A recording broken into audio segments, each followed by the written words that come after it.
कल तक दरभंगा के युवाओं, विशेष रूप से दलित युवकों में जो अनिश्चितता और भ्रम का माहौल था, गुरुवार को वह उम्मीद और जोशीले उत्साह में बदल गया। दरभंगा से लेकर पटना तक राहुल गांधी का बिहार दौरा किसी दृश्यात्मक गाथा से कम नहीं रहा। पसीने से भीगे कदमों की राहुल गांधी की यह पदयात्रा न केवल राजनीतिक प्रतीकों की पुनर्परिभाषा थी, बल्कि युवाओं, विशेषकर दलित, पिछड़े और अल्पसंख्यक छात्रों के अधिकार प्राप्ति की प्रेरणा का स्रोत भी बन गई। बिहार के दरभंगा में जब राहुल गांधी एयरपोर्ट से निकले तो यह किसी औपचारिक राजनीतिक कार्यक्रम जैसा नहीं लगा, बल्कि एक ऐसे संकल्प यात्रा की शुरुआत थी जिसे अपनी मंजिल पर हर कीमत में पहुंचना था, चाहे इसमें लाख बाधा उत्पन्न की जाए। प्रशासनिक प्रक्रियाओं के बीच संवाद कार्यक्रम को लेकर जिस तरह की चुनौतियां आई, उन्हें एक अनअपेक्षित लेकिन ऐतिहासिक क्षण को जन्म दिया। तपती दोपहरी में राहुल गांधी ने कार गेट से उतरकर पैदल चलने का निर्णय लिया। तेज धूप, 40 डिग्री से ऊपर तापमान, लेकिन चेहरे पर मुस्कान और हर राहगीर से हाथ मिलाते, सबका अभिवादन करते हुए वह अंबेडकर छात्रावास की ओर बढ़ते रहे। सत्ताधारियों को बता दिया कि दरभंगा की धूल भरी सड़क पर शरीर को झुलसा देने वाली गर्मी में पैदल चलने का अगर कोई साहस रखता है तो वह राहुल गांधी हैं।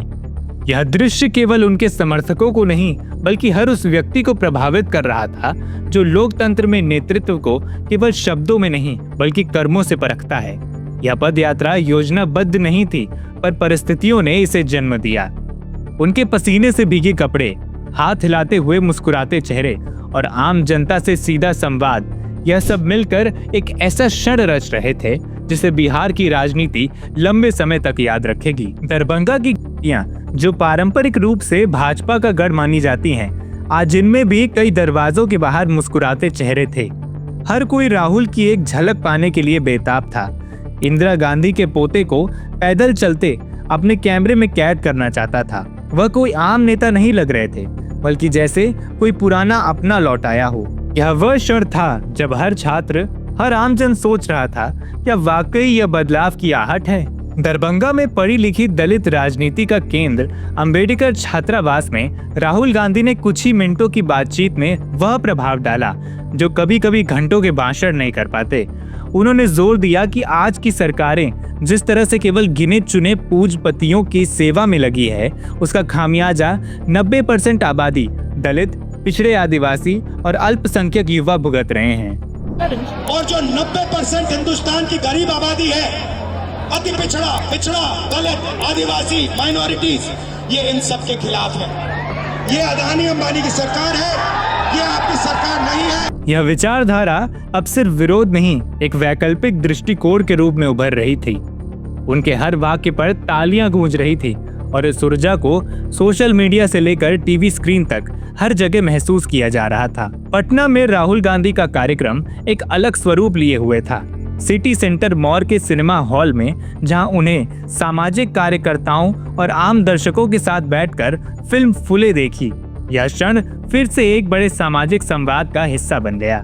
यह फिल्म महात्मा फुले के संघर्षों पर आधारित है, उनकी कोशिशों पर जो उन्होंने दलितों को शिक्षा और सम्मान दिलाने के लिए की थी। मनुवादी व्यवस्था का जुल्म सहना था। यह फिल्म खुद भी संघर्षों से गुजरी है।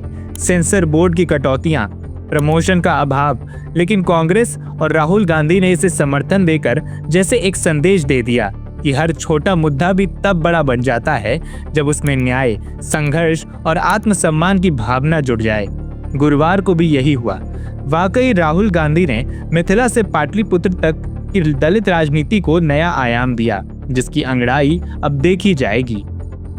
राहुल गांधी का यह सरल सा कार्यक्रम कुछ पुरानी राजनीतिक सोच रखने वालों को चौंका गया, जिन्हें यह भ्रम था कि कांग्रेस बिहार में इतिहास बन चुकी है। वे आज देख रहे हैं कि यह पार्टी फिर से अनुभव और संवेदनशीलता के माध्यम से वापस लौट रही है।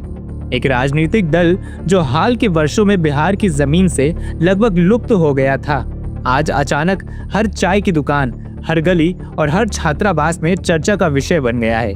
यह केवल कार्यक्रम नहीं था, बल्कि एक संवाद था, एक आत्मीयता थी और भविष्य के भरोसे का संकल्प भी। छात्रों से बातचीत करते हुए राहुल गांधी ने यह भी स्पष्ट किया कि आने वाले समय में वह दलित और पिछड़े युवाओं के लिए हर संभव प्रयास करेंगे। उन्होंने यह वादा किया कि कांग्रेस की सरकार बनने पर जातीय जनगणना की दिशा में निर्णायक कदम उठाए जाएंगे, जैसे कि तेलंगाना में किया गया। साथ ही 50% आरक्षण की सीमा को समाप्त कर सामाजिक न्याय की प्रक्रिया को और विस्तृत किया जाएगा। यह दिन केवल एक नेता का दौरा नहीं था, यह एक संवेग था जो इतिहास, वर्तमान और भविष्य को जोड़ता है। जब एक नेता पैदल चलता है तो उसके पदचिन्हों में केवल धूल नहीं होती, बल्कि उम्मीदों के बीज बोए जाते हैं। आज दरभंगा की सड़कों और पटना के सिनेमा घर में जो कुछ घटा, वह बिहार के दलित, पिछड़े और अल्पसंख्यक समुदायों के आत्मसम्मान और नव जागरण की कथा का हिस्सा बन चुका है। मिथिला की भूमि, जहां प्राचीन काल में कर्नाट वंश ने संस्कृति और प्रशासन का झंडा बुलंद किया, और पाटलिपुत्र, जो कभी मगध साम्राज्य का गौरव था, इन दोनों ऐतिहासिक भूमि पर आज एक नया पृष्ठ जुड़ गया है। यह पृष्ठ संघर्ष का है, नेतृत्व का है और सबसे महत्वपूर्ण आशा का है। और शायद यह वह उद्घोष है जिसे दरभंगा की गर्म हवाओं में राहुल गांधी ने अपने पदचिन्हों से उकेरा कि अब समय आ चुका है।